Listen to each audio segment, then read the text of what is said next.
Assalamualaikum warahmatullahi wabarakatuh. Alhamdulillah wassalatu wassalamu ala Rasulillah la nabiyya ba'd. Berjumpa kembali di channel kita yaitu di Dr. Imin Studio. Pada kesempatan kali ini kita akan membahas tentang teori asal usul dari agama. Berbagai macam teori tentang asal usul agama telah dikemukakan oleh para sarjana dari berbagai disiplin ilmu, terutama ilmu sosial. Mereka telah mencoba meneliti asal-usul agama atau menganalisa sejak kapan manusia mengenal agama dan kepercayaan terhadap Tuhan. Untuk itu, dalam kesempatan kali ini kita akan mengkajinya dalam perspektif sosiologis. Ditemukan paling tidak ada 6 teori tentang asal-usul agama. Yang pertama yaitu teori jiwa. Para ilmuwan penganut teori ini berpendapat agama yang paling awal bersamaan dengan pertama kali manusia mengetahui bahwa di dunia ini tidak hanya dihuni oleh makhluk materi, tapi juga ada makhluk imateri yang disebut dengan jiwa atau anima. Pendapat ini dipelopori oleh seorang ilmuwan Inggris yang bernama Edward Barnard Taylor, yang lahir pada tahun 1832 dan wafat pada tahun 1917. Dalam bukunya yang sangat terkenal The Primitive Culture tahun 1872 yang mengenalkan teori animisme. Ia mengatakan bahwa asal mula agama bersama dengan munculnya kesadaran manusia akan adanya ruh atau jiwa. Mereka memahami adanya mimpi dan kematian yang mengantarkan mereka kepada pengertian bahwa kedua peristiwa itu, mimpi dan kematian, merupakan bentuk pemisahan antara roh dan tubuh kasar. Berikutnya, dalam pandangan teori jiwa ini, apabila orang meninggal dunia, rohnya mampu hidup terus walaupun jasadnya membusuk. Dari sanalah asal mula kepercayaan bahwa roh yang telah mati itu kekal abadi. Selanjutnya roh orang mati itu pun dipercaya dapat mengunjungi manusia, dapat menolong manusia dan juga bisa menjaga manusia yang masih hidup, terutama anak cucu, teman dan keluarga sekampung. Tingkat yang paling dasar dari evolusi agama adalah ketika manusia percaya bahwa makhluk-makhluk halus itulah yang menempati alam sekeliling tempat tinggal manusia. Karena mereka bertubuh halus, manusia tidak bisa menangkap dengan panca inderanya. Makhluk halus itu mampu berbuat berbagai hal yang tidak dapat diperbuat oleh manusia. Berdasarkan kepercayaan semacam itu, makhluk halus menjadi objek penghormatan dan penyembuhan manusia dengan berbagai upacara keagamaan berupa doa, sesajen atau korban. Kepercayaan itulah yang disebut oleh E.B. Taylor disebut dengan animisme. Yang kedua yaitu teori batas akal. Teori ini menyatakan bahwa permulaan terjadinya agama dikarenakan manusia mengalami gejala yang tidak dapat diterangkan oleh akalnya. Teori batas akal ini berasal dari pendapat seorang ilmuwan besar Inggris bernama James G. Brazier, yang menurut dia berpendapat bahwasanya manusia bisa memecahkan berbagai persoalan hidupnya dengan akal dan sistem pengetahuannya. Tetapi akal dan sistem pengetahuan itu ada batasnya, dan batas akal itu meluas sejalan dengan meluasnya perkembangan ilmu dan teknologi. Oleh karena itu, makin maju kebudayaan manusia, makin luas batas akal itu. Dalam banyak kebudayaan di dunia ini, sebagian batas akal manusia masih amat sempit karena tingkat kebudayaannya masih sangat sederhana. Oleh karena itu, berbagai persoalan hidup banyak yang tidak dapat dipecahkan dengan akal mereka. Mereka memacangkannya melalui magic atau ilmu gaib. Pada mulanya, manusia hanya mampu menggunakan ilmu gaib untuk memecahkan soal-soal hidupnya yang ada di luar batas kemampuan dan pengetahuan akalnya. Lambat laun terbukti banyak perbuatan magicnya itu tidak ada hasilnya. Oleh karena itu, ia mulai percaya bahwa alam ini didiami oleh makhluk-makhluk halus yang lebih berkuasa daripada manusia. Maka mereka dimulai mencari hubungan yang baik dengan makhluk-makhluk halus yang mendiami alam itu. Dengan demikian, hubungan baik ini menyebabkan manusia mulai mempercayakan nasibnya kepada kekuatan yang dianggap lebih darinya. Dari sinilah mulai timbul religi. Menurut Fraser, ada perbedaan antara magic dan religi. Magic adalah segala sistem perbuatan dan sikap manusia untuk mencapai suatu maksud dengan menguasai dan menggunakan kekuatan-kekuatan dan hukum-hukum gaib yang ada di alam. Sedangkan agama atau religion adalah segala sistem kepercayaan dan sistem perbuatan manusia untuk mencapai suatu maksud dengan cara menyandarkan diri kepada kemauan dan kekuasaan Tuhan. Makhluk halus, roh atau dewa-dewi yang dianggap menguasai alam. Berbagai macam ritus merupakan cara manusia agar Tuhan berkenan menolongnya dari segala permasalahan hidup. Berikutnya yaitu yang ketiga, yaitu teori krisis dalam hidup individu.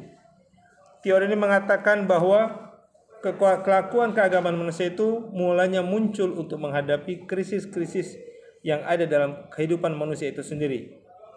Teori ini berasal dari Mick Crowley dalam bukunya The Truth of Life tahun 1905 yang kemudian diuraikan secara halus dan terperinci oleh Evan Genov dalam bukunya Rite the Passage tahun 1910. Menurut kedua sarjana tersebut, dalam jangka waktu sejarah hidupnya, manusia mengalami banyak krisis yang terjadi dalam masa-masa tertentu. Krisis tersebut menjadi objek perhatian manusia dan sangat menakutkan. Betapapun bahagianya seseorang, ia harus ingat ia akan kemungkinan timbulnya krisis di dalam hidupnya tersebut. Berikutnya yang keempat yaitu teori kekuatan luar biasa. Teori ini mengatakan bahwa agama dan sikap religius manusia terjadi karena adanya kejadian yang luar biasa yang menimpa manusia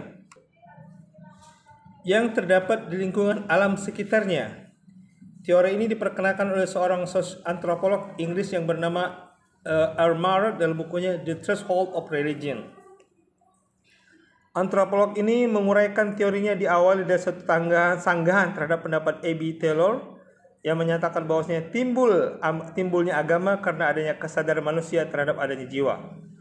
Menurut Merritt, kesadaran seperti itu terlalu rumit dan terlalu kompleks bagi ukuran pikiran manusia yang baru saja ada pada kehidupan di muka bumi ini. Ia mengajukan teori barunya bahwa pangkal dari segala kelakuan keagamaan pada manusia ditimbulkan oleh suatu perasaan rendah diri terhadap gejala-gejala dan peristiwa-peristiwa yang terjadi yang dianggap luar biasa dalam kehidupan manusia. Alam tempat gejala dan peristiwa-peristiwa itu berasal yang dianggap memiliki kekuatan yang melebihi kekuatan yang telah dikenal manusia di alam sekelilingnya yang disebut dengan supernatural.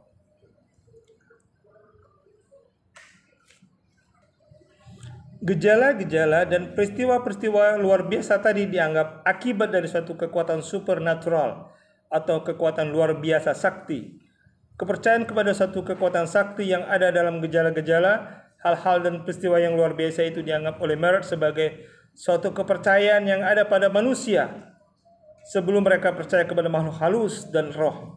Dengan perkataan lain, sebelum adanya kepercayaan animisme, manusia mempunyai kepercayaan preanimisme. Merritt menyatakan bahwa preanisme lebih dikenal dengan sebutan dinamisme. Berikutnya yang kelima yaitu teori sentimen kemasyarakatan. Teori ini menyatakan bahwa agama yang permulaan itu muncul karena adanya suatu getaran, suatu emosi yang ditimbulkan dalam jiwa manusia sebagai akibat dari pengaruh rasa kesatuan sebagai sesama warga masyarakat. Teori yang disebut dengan teori sentimen kemasyarakatan ini berasal dari pendapat seorang ilmuwan Prancis bernama Émile Durkheim yang diuraikan dalam bukunya Le Forme Elementary de la Vie Religieuse, The Elementary Form of the Religious Life, tahun 1965. Dalam bukunya itu, Durkheim mengemukakan teori baru tentang dasar-dasar agama yang sama sekali berbeda dengan teori-teori yang dikembangkan oleh para ilmuwan sebelumnya. Teori tersebut berpusat pada pengertian dasar sebagai berikut. Pertama, bahwa untuk pertama kalinya aktivitas religi yang ada pada manusia bukan karena pada alam pikirannya terdapat bayang-bayang abstrak tentang jiwa atau ruh atau suatu kekuatan yang menyebabkannya hidup dan gerak di dalam alam. tapi karena suatu gerakan getaran jiwa atau emosi keagamaan yang timbul dalam alam jiwa manusia dahulu karena berpengaruh suatu sistem sentimen kemasyarakatan. Yang kedua, bahwa sentimen kemasyarakatan dalam manusia dahulu berupa suatu kompleksitas perasaan yang Manu merasa terikat, bakti, cinta, dan perasaan lainnya terhadap masyarakat di mana ia hidup. Ketiga, bahwa sentimen kemasyarakatan yang menyebabkan timbulnya emosi keagamaan dan merupakan pangkal dari segala kelakuan keagamaan manusia itu tidak selalu berkobar-kobar dalam alam batinnya. Apabila tidak dipelihara, maka sentimen kemasyarakatan itu akan menjadi lemah dan laten. Sehingga perlu dikobarkan sentimen kemasyarakatan dengan mengadakan suatu kontraksi masyarakat dalam pertemuan-pertemuan raksasa. Yang keempat, bahwa emosi keagamaan yang timbul karena sentimen kemasyarakatan membutuhkan suatu objek tujuan. Sifat yang menyebabkan sesuatu itu menjadi objek dari emosi keagamaan bukan karena sifat luar biasanya, anehnya, megahnya, atau ajaibnya, melainkan tekanan anggapan umum masyarakat. Objek itu ada karena terjadinya suatu peristiwa yang kebetulan di dalam sejarah kehidupan suatu masyarakat pada masa lampau menarik perhatian orang banyak di dalam masyarakat tersebut. Objek yang menjadi tujuan emosi keagamaan juga objek yang bersifat keramat. Maka objek yang lain yang tidak mendapat nilai keagamaan, zero value, dipandang sebagai objek yang tidak keramat. Yang kelima, objek keramat sebenarnya merupakan satu lambang masyarakat. Pada suku-suku bangsa asli Australia misalnya, objek keramat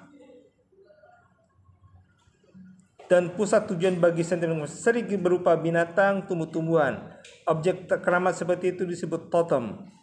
Totem adalah mengkonkretkan prinsip totem di belakangnya.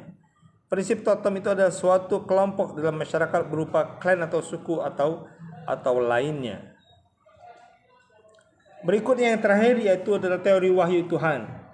Teori ini menyatakan bahwa kelakuan religius manusia terjadi karena mendapat wahyu dari Tuhan. Teori ini dikembangkan oleh seorang antropolog Inggris bernama Andrew Lang. Pendapat Andrew Lang ini kemudian dilanjutkan oleh Schmidt, seorang tokoh besar antropolog dari Australia. Dalam hubungan ini ia percaya bahwa agama berasal dari wahyu Tuhan yang diturunkan kepada manusia pada masa Tuhan yang diturunkan kepada manusia pada masa permulaan ia muncul di muka bumi ini. Baik, di sini adalah 6 teori tentang asal-usul agama dalam perspektif sosiologi. Terima kasih. Assalamualaikum warahmatullahi wabarakatuh.